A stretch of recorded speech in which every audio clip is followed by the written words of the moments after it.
Along the shores of God's own country, there stands an architectural marvel that houses art spanning 3 generations, an abode to one of the world's largest private collections of Swarovski crystal, porcelain, and ivory.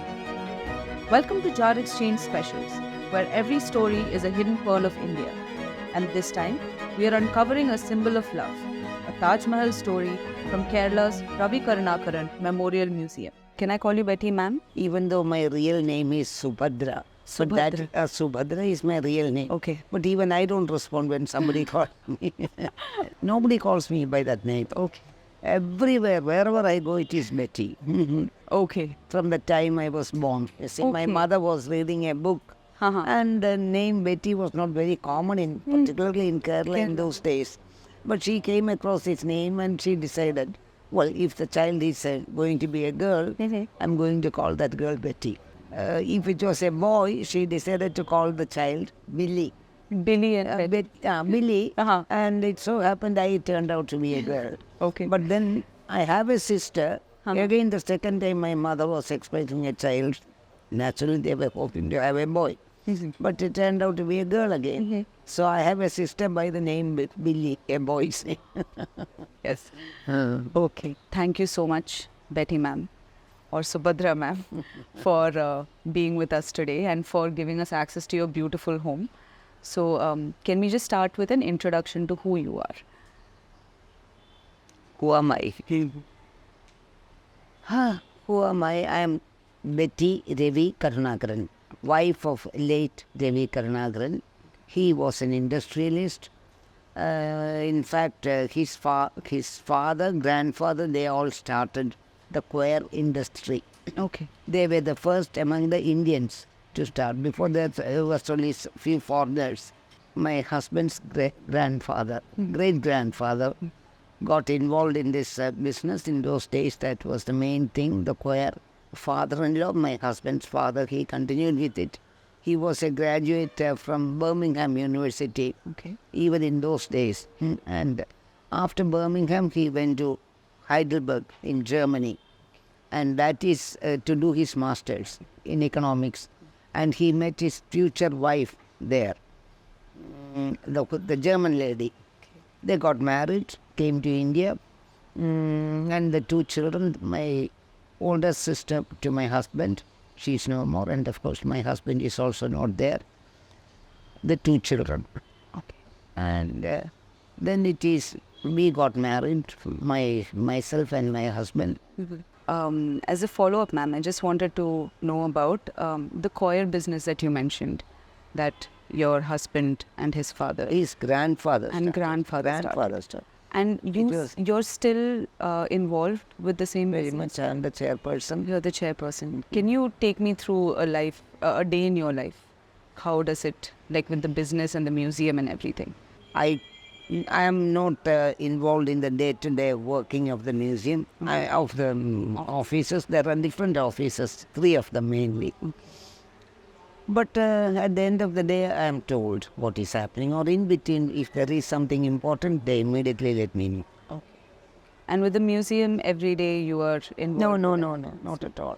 You just trust the people? It is all very well-trained people I have. Okay. And they know when there is something special, they would let me know. Or when there is something special which I have to be exhibited, then I go there personally. Okay. Otherwise, I don't even go there, not even once a month. So, ma'am, this museum, it is kind of like a testament to your life. And there is this saying that art imitates life. But with you, it's like life is imitating the art that you have collected over all of these years. And you were an avid. Not only my collection, it's a collection of 3 generations. So the collection started 3 generations back. Or even longer, I would say. Well, even from my husband's paternal grandparents, they started collecting. For some reason, they liked art. So like furniture and porcelain, ivory. Oh, I think I have the single largest ivory collection in India perhaps, or it may be even in the world. Because there's a lot of carvings, about 600 pieces are there. They're all registered. Okay. You can't own anything or buy anything now, but this has been there for years, for decades. Now it is not possible to buy anything. Within the marble walls of this 2-story private museum lies a spectacle to behold. The largest private collection of Swarovski crystals in all of India. Rivaling the house of Swarovski itself, the Revi Karuna Memorial Museum is home to pieces so rare that only 300 of them exist in the entire world. How did you manage to get all these collections and put it out for the public display, ma'am? Because this, I'm assuming, started off as a private collection between the family, passed down through generations. And now it is on public display for the world to see. What led you down that path? I was thinking it is unfair, I keep all this for myself. I wanted people to see it and enjoy it, those who are interested. Okay. So the people who visit the museum are the people who are interested in art. For sure. So I thought when my husband passed away, naturally I was very upset. I had a lot of sleepless nights, in which I even now have, because I miss him a lot. So I thought, why don't, after my husband's death, why don't I build a museum in memory of him? That is how it started. So that's how Revi KarunaKaran Memorial Museum, yes. Okay. But it takes a lot of courage to open your private collection to the world for everyone to come and see. That I don't know. Maybe I had the courage. Oh, okay, okay. But how about maintaining the museum, ma'am? Not easy. But fortunately, I have very good staff. Okay. And they see to it that everything is done properly. Some of the staff members, I have altogether about 10 or 11 of them. And the main people are there from the beginning, since the last 20 years. Not even 20, about 18 years, let me put it that way. Okay. Took about 3 years to finish the construction. So some of them are there right from the beginning. Okay. And a few new ones. So how did they stay for so long? Is it because they also appreciate what you have built? Yeah, I think so. So. It is like their collection, more than my collection. It's become like a community-owned private exactly, collection. It is. Okay. They have every access to every part. Like in this house, I have nothing locked. Yes, we did hear house with no doors and... House with no doors and no lock. I have one key for the whole house. That is my safe.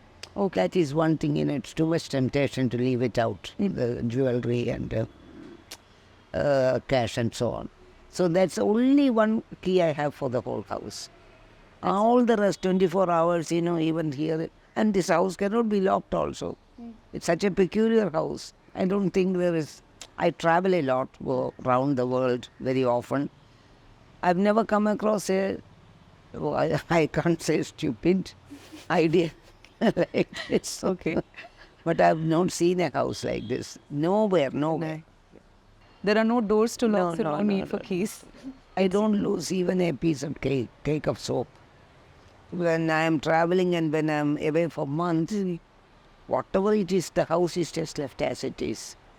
Nothing gets lost. That should. So this open house, this is something that you've had since the beginning, since your marriage days? Oh, even this is not much before longer, that. much earlier. Okay. It's about 118 years old. This house? This house. Wow. Doesn't look it though. No, not at all. It is. And then there's the garden, ma'am. All this garden area in the front. Beautiful garden, for sure. So I couldn't help but appreciate the orchids over there. And I wanted to ask you, this is a bit of a personal question. How do you get plants from outside India into India? Because I've always wanted. Haven't you heard of smuggling? Oh, okay.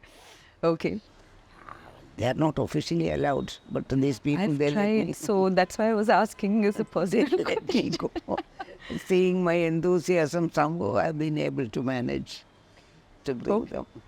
And is it the same thing with the art pieces also, when you're bringing something from That is officially, not all together, but piece by you will see a lot of it in the 90% is in the museum, maybe 10% you can see here. Okay. The rest is all in the whatever I cannot put in there, it is here. And how do you make that distinction, ma'am? What goes into the museum and what stays at home? The best pieces go to the museum.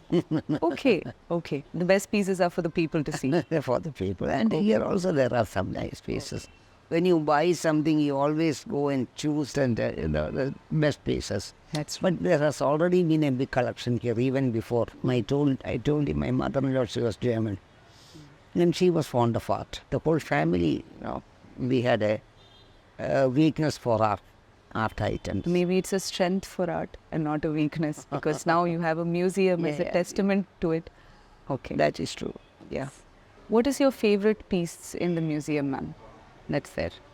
You will find something which I bought when I was at 8 years old. 8 years old. 8 years old. Okay. A little bowl. It is kept in a very prominent place in the museum. Okay. It is something, it's just a glass bowl, which I bought for 7 rupees or something. Okay. For me, 7 rupees at that time was impossible, It was a big amount for me. But I fell in love with it, so somehow I managed to buy it. Okay. So there are many other pieces, but a lot of sentimentality towards that particular. They will show you. So you've traveled around the world. You have seen different people from different walks of life. You have curated a museum that is a testament to 3 generations before you, testament for 3 generations after you. So what is the value of money for you? Because you've had all of this and now you are comfortable. You have your garden. You have this beautiful house. You have a business that's functioning well. You have a museum. So what next? What is the value of money for you? Money has no value. Money has no value. No, I don't think so. Okay. Unless you make use of it in something which you like. Okay. Now for me, let me say 10,000 or 100,000 or 100 lakhs makes no difference as long as it is just kept in the bank. I'm not interested. Okay. I want to have money and to make use of it to do something or to buy something what I like or what rather people would enjoy. What is the most expensive piece that's in the museum or at home that you have spent the most money on? What is the most valuable piece? I don't know. That depends on your own personal liking. Okay. Isn't it? That is true. Value of a thing is what we give it. What you think of it. In the heart of this museum, 3 narratives intertwine, converging to create a symphony of history, culture, and wonder. So the next time you visit the canals, beaches, and backwaters of Alappuzha, remember that there is a memorial curated by a loving wife as an ode to her husband's memory, just around the corner. Delve into this story from southern India of Betty Karan and Revi Karuna Karan Museum.